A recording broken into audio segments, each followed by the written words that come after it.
اگلا سوال ہے، بعض ماڈرن اسکالرز اور دانشوروں کی جانب سے اکثر قربانی کے دنوں میں سننے کو ملتا ہے کہ عید قرباں کے موقع پر بہت مہنگے جانور ذبح کرنے سے بہتر ہے کہ انسان کسی غریب کی مالی مدد کر دے، اور بعض اوقات یہی سیم دلیل حج اور عمرہ کے خلاف بھی پیش کی جاتی ہے۔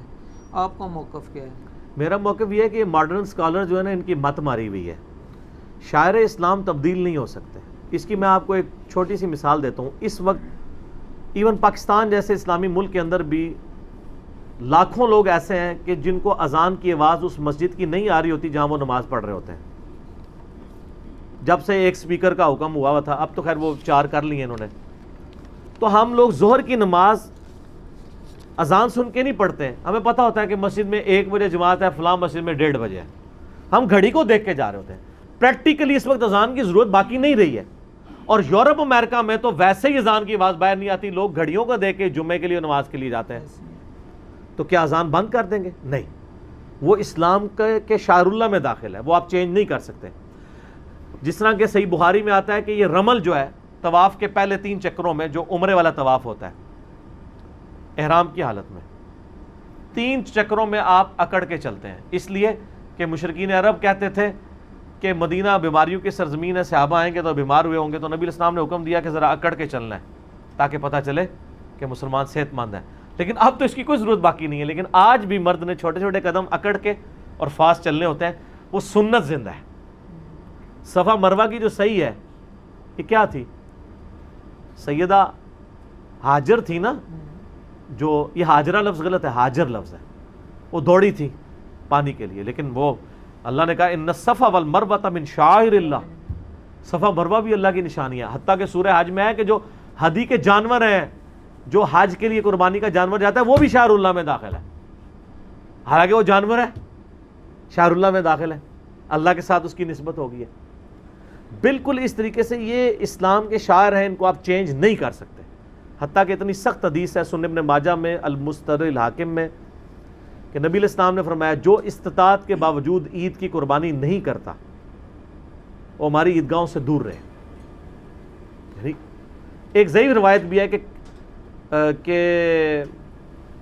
عید والے دن اللہ تعالیٰ کو خون بہانے سے بڑھ کے کوئی اور عمل عزیز نہیں ہے، لیکن وہ روایت ضعیف ہے، لیکن اپنے اصول میں یہ بات ٹھیک ہے، کیونکہ صحیح مسلم میں آتا ہے کہ نبی علیہ السلام نے جو آخری حج کیا تھا 100 اونٹ مولا علی کے ذریعے یمن سے منگوائے تھے، اور صحیح مسلم کے الفاظ ہیں کہ 63 اونٹ آپ نے اپنے مبارک ہاتھوں سے نہر کیے، کیونکہ آپ کی عمر مبارک 63 تھی، ہر سال کے حساب سے 1 اونٹ دیا، اور باقی 37 مولا علی نے کیے۔ تو نبی علیہ السلام تو قربانی کا اتنا اہتمام کرتے تھے، آپ نے کسی نے نہیں آپ کو مشورہ دیا کہ سر 63 اونٹوں کی کیا ضرورت ہے، اور 1 اونٹ آج 2.5-3 لاکھ روپے کا، کروڑ روپے کا اونٹ آپ نے اس وقت جو ہے وہ قربان کر دیے۔ تو یہ شاعر کو آپ چینج نہیں کر سکتے۔ البتہ اس کا ایک پہلو درست ہے کہ ایک بندے نے ایک حج کیا بڑی مشکل سے پیسے جوڑ کے، بس ٹھیک ہے، وہ حج تمتع کر لے، ایک ہی سفر میں حج اور عمرہ جمع کر لے۔ آپ پورا سال پیسے جوڑتے رہنا اور پھر عمرے پہ چلے جانا، پھر پیسے جوڑتے رہنا پھر عمر پہ جانا، یہ ایک عام آدمی کو زیب نہیں دیتا۔ اگر کوئی امیر آدمی ہے اور وہ ہر سال عمرہ اور حج افورڈ کر سکتا ہے اور غریبوں پہ بھی خرچ کرتا ہے، وہ ضرور کرے۔ ایک عام آدمی کا کیا کام ہے کہ وہ پورے سال پیسے اس لیے جوڑے کہ جا کے وہ خود مکے مدینے کی سیر کر کے آئے؟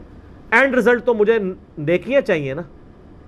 اگر آپ کو ہزاروں حج اور عمرے کے برابر نیکیاں فرض حج کو چھوڑ کے، اس کا تو برابر کوئی نہیں ہو سکتا۔ وہ تو بخاری مسلم میں حدیث ہے، اسلام کی بنیاد 5 چیزوں میں ہے، 5 چیزوں پہ۔ نمبر 1 کلمہ، نمبر 2 حج، نمبر 2 جو ہے وہ نماز، نمبر 3 زکوٰۃ، نمبر 4 جو ہے رمضان کے روزے، اور نمبر 5 حج۔ ایک حج تو فرض ہے، میں نفلی حج کی بات کر رہا ہوں، کوئی اس کو پکڑا نہ لے بعد میں۔ کیوں خام خواہ پیسے جوڑ رہا ہے اس کام کے لیے؟ وہ پیسے کسی غریب کے اوپر لگائے اگر اس نے فرض حج کر لیا ہوا ہے، اور اس سے زیادہ ثواب کما لے، کیونکہ اینڈ رزلٹ تو ثواب ہے نا۔ تو میں نے تو الحمدللہ یہی نیت کی ہے۔ میں جب 2014 میں عمرے کے لیے گیا تو میں نے اپنے وائف سے خانہ کعبہ میں وعدہ لیا تھا کہ اب ہم نے پوری زندگی حج عمرے کے لیے نہیں آنا۔ حج 2007 میں کر لیا تھا، عمرہ 2014 میں کر لیا، اور وہ بھی اس کی ضد تھی، میں تو 2014 میں بھی نہیں جا رہا تھا۔ میں نے کہا ضرورت ہی نہیں ہے، فرض تو نہیں، ہم کر چکے ہیں پہلے۔ اس سے بہتر مصرف موجود ہے۔ پیسے کا سب سے بہترین مصرف میں اپنے سب کانٹیننٹ میں سمجھتا ہوں، مدارس کو آپ ضرور دیں، لوگوں کی خدمت کریں. سب سے بہترین مصرف یہ ہے کہ آپ کسی غریب بچے کی تعلیم کا خرچہ اٹھائیں. ہمارے ملکوں میں پاورٹی سرکل سے, غربت کے اس دائرے سے باہر نکالنے والی ایک ہی چیز ہے اور وہ تعلیم ہے. کاروباری کا بچہ تو کاروباری بن جائے گا, ایک غریب آدمی کیسے بڑا کاروباری بن سکتا ہے؟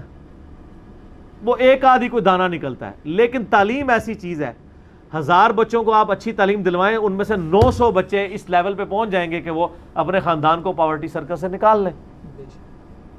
تعلیم ایسی چیز ہے. اور میں جانتا ہوں کئی بچے ایسے ہوتے ہیں ان کے ماں باپ اعلیٰ تعلیم افورڈ نہیں کر پاتے, وہ بچے مزدوری میں لگ جاتے ہیں حالانکہ وہ اپنی کلاس کے ٹاپرز ہوتے ہیں.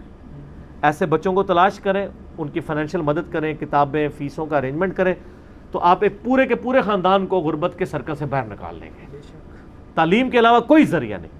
تو آپ یہ مصرف رکھیں, یہ بھی رکھیں.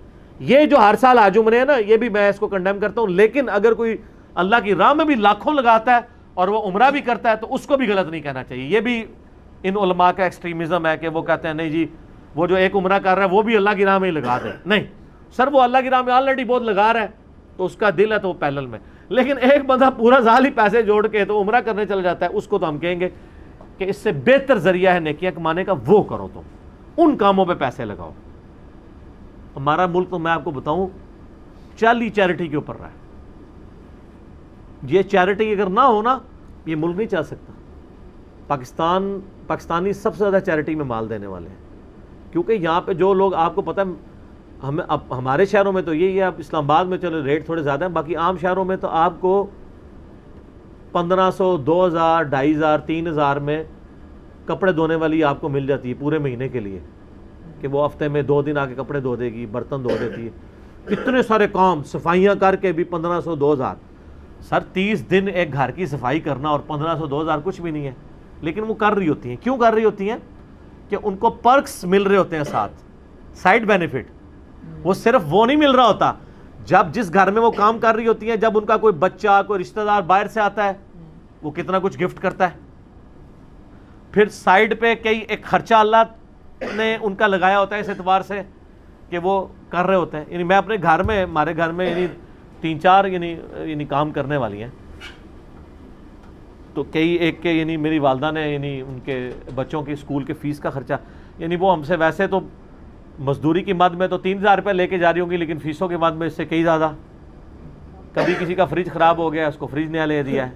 تو یہ سائڈ بینیفٹس بھی چل رہے ہوتے ہیں, چیریٹی پہ چل رہا ہوتا ہے. میں یہ مطلب کوئی مشہوری کے لیے نہیں, ویسے آپ کو میں ایگزامپل کے طور پہ ایک بات پیش کر رہا ہوں کہ پیسے حج عمروں کی بجائے ان کاموں میں لگائیں. البتہ جو بندہ بہت امیر ہے, حج عمرہ بھی افورڈ کر سکتا ہے اور غریبوں کو بھی دے سکتا ہے, اس کے حج عمرے پہ پابندی نہ لگائیں اور اس کو یہ تانا نہ دیں کہ تو کیوں ہر سال حج پہ چلا جاتا ہے. صحابہ کرام میں ایسے لوگ تھے جو ہر سال حج کرتے تھے. یہ علیحدہ بات ہے کہ وہ رہنے والے وہاں کے تھے, وہاں کے رہنے والوں کو ہر سال حج کرنا چاہیے. عبداللہ بن عمر اگر حج کے لیے آتے تھے تو پاکستان سے تو نہیں جاتے تھے نا, وہ وہیں سے ہی جاتے تھے, امیر حج ہوتے تھے. تو بعض لوگ ان کی مثالیں بھی دے رہے ہوتے ہیں, یعنی صحابہ تو صحابہ وہیں سے, یعنی اب اگر کعبہ ہوتا ادھر پاکستان کے اندر تو ہم بھی ہر سال کر لیتے, خرچے کو نہیں تھا ہوتا. یہ بتائیں نا کہ صحابہ کرام مطلب وہ 3-4 ملکوں سے آتے ہوں حج کرنے کے لیے. نہ سر, جو حجۃ الوداع پہ دوسرے ملکوں میں چلے گئے انہوں نے مڑ کے تو نہ قبر رسول کی زیارت کی ہے اور نہ خانہ کعبہ کی. یہ آپ ہی تڑپتے رہے ہیں. ان کو پتا تھا کہ نبی علیہ السلام کا مشن زیادہ ضروری ہے. اس مشن کے لیے ان کی قبریں, پھر کسی کی جا کے رشیا میں قبر بنی ہے, کسی کی افغانستان میں بنی ہے. تو آپ ویسے کہتے رہتے ہیں کہ ہم مدینہ شریف میں جا کے دفن ہوں, اچھی خواہش ہے, لیکن اس سے بڑی کاز یہ ہے کہ آپ نبی علیہ السلام کے مشن کے لیے محنت کریں. ٹھیک ہوگی.